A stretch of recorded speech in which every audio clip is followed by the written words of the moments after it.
Phantom vibration syndrome ये एक बीमारी है। जो बीमारी कौन दे रहा है? आपका मोबाइल फ़ोन। मोबाइल फ़ोन कैसे? दिनों दिन बढ़ते हुए मोबाइल के उपयोग के कारण युवा, बुजुर्ग, बच्चे इस बीमारी का सामना कर रहे हैं। होता ये है इस बीमारी में कि आपका फ़ोन साइलेंट है तो भी आपको रिंगटोन की आवाज़ सुनाई देगी। आपको लगेगा बार बार किसी का फ़ोन आ रहा है या फिर किसी का मैसेज आ रहा है या फिर आपका फ़ोन बज रहा है। आपको ऐसा महसूस होता है तो सावधान हो जाइए। फैंटम वाइब्रेशन सिंड्रोम आप इससे ग्रसित हो सकते हैं। ये एक भ्रम की बीमारी है। भ्रम के मरीज इससे बढ़ रहे हैं। ज़्यादा मोबाइल के उपयोग से ज़्यादातर जो युवा पीढ़ी है वो इसकी चपेट में आती जा रही है। तो दोस्तों सावधान होने की ज़रूरत है। मोबाइल फ़ोन का जब ज़्यादा इस्तेमाल करते हैं तो फैंटम वाइब्रेशन सिंड्रोम से एंग्जाइटी डिसऑर्डर बढ़ जाता है। अब इसे हम साइंस की भाषा में, टेक्निकली भाषा में कहें तो टैक्टाइल हेलुसिनेशन इसे कहते हैं। यानी एक ऐसी चीज़ को महसूस करते हैं जो असल में होती ही नहीं है।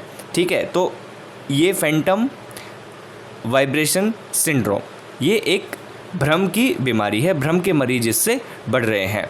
अब इसमें जो डॉक्टरों के पास ये मामले आए, युवा जब हॉस्पिटल पहुंच रहे हैं तो उनको ये चीज़ समझ में आ रही है कि युवाओं को मोबाइल से भी भ्रम होने लग गया है। ठीक है, जैसे कभी आपने मोबाइल आपका किसी को दे दिया और आपको लगा कि आपका मोबाइल आपकी जेब में आप हाथ लगाएंगे तो वो भी एक तरीके से मोबाइल का आप पे असर हो गया है। आप मोबाइल के बिना नहीं रह पा रहे हैं। आपको 1 मिनट के लिए 1 मिनट पहले दी हुई मोबाइल आप चाहे अपने भाई को, बहन को, किसी को भी दे दीजिए, दोस्त को, और फिर आप अपनी जेब टटोलने लगते हैं तो समझ लीजिए कि आप मोबाइल की चपेट में थोड़े थोड़े आ चुके हैं। क्योंकि आपकी मेमोरी ऐसा काम नहीं कर रही है कि मैंने जब मोबाइल उसको दे दिया तो आपको ये भी याद नहीं रह पा रहा कि मैंने मोबाइल उसको पकड़ा दिया है। ये आम तरीके से आप अपने खुद पर भी महसूस कर सकते हैं। तो फैंटम वाइब्रेशन सिंड्रोम से बचने के लिए क्या करना होगा? मोबाइल का कम से कम उपयोग करना होगा। खेल कूद, बैडमिंटन, टेनिस, फुटबॉल, क्रिकेट, इनके ऊपर दोबारा से आपको ध्यान लगाना होगा। और योग और व्यायाम करते हैं तो उसकी तो कोई बात ही नहीं है। ठीक है, तो फैंटम वाइब्रेशन सिंड्रोम क्या था ये हमने आपको बता दिया है।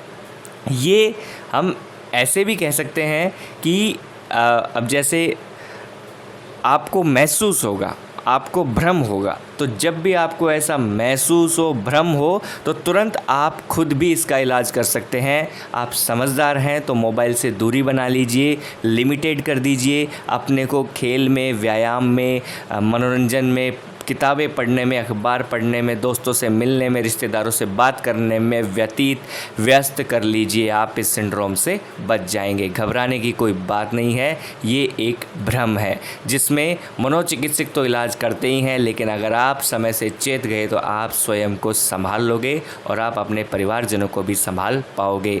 धन्यवाद।